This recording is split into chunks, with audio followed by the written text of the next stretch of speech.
Ay, ako inayabangan ni Tio. Ay, may kwento rin sa ano, tungkol sa waiting daw. Ano ba waiting, Tio? Yan, anong waiting yan? Oh. Sabi nung barkada ko yung nakapatayan sa waiting. Oh. Ay dumaan ngayon.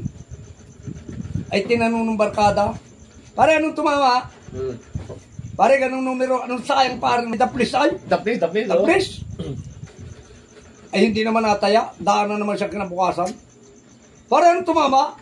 Pare ganong numero. Naku, anong sayang na naman, daplis na naman ay? Oo.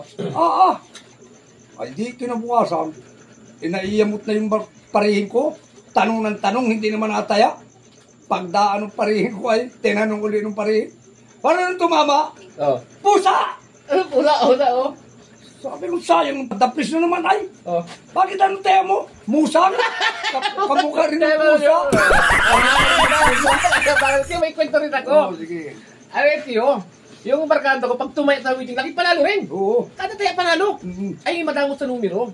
Ay, yung isang tropa ko, Kumingi. yung isang tropa yung number, ay, hindi nabigay. Ay, di, nagawa niya lagi nasundan niya.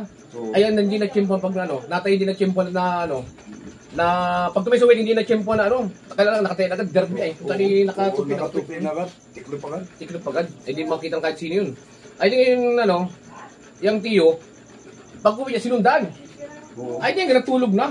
Ay, parang ano, nanaginip. Eh, parang inabangan nila, nanaginip. Siyempre, pag nanaginip daw pati daw, totoo yun, sabi daw yun. Ay, di, tulog na yung ano, tulog na. Nagagok na. Kaya, biglang bumikas ang ano, numero. Gis! Sinulat ano, sinandaan, Gis! Kinaabangan niya. Alam mo na madaling araw yun ay. Ang tagal, may 3 oras. Alas 4 na madaling araw. Hindi pa rin wala pa nabigas sa kasunod. Ang mga alas 5, nagbigas na. Lapid! Ay, dislapid pala! Ano? Dislapid! Butlog na mata ng nagabantay. Ano na hirapit tayo ng dislapid? Dislapid Ay, na yun. lapid pala ito na. Lapid.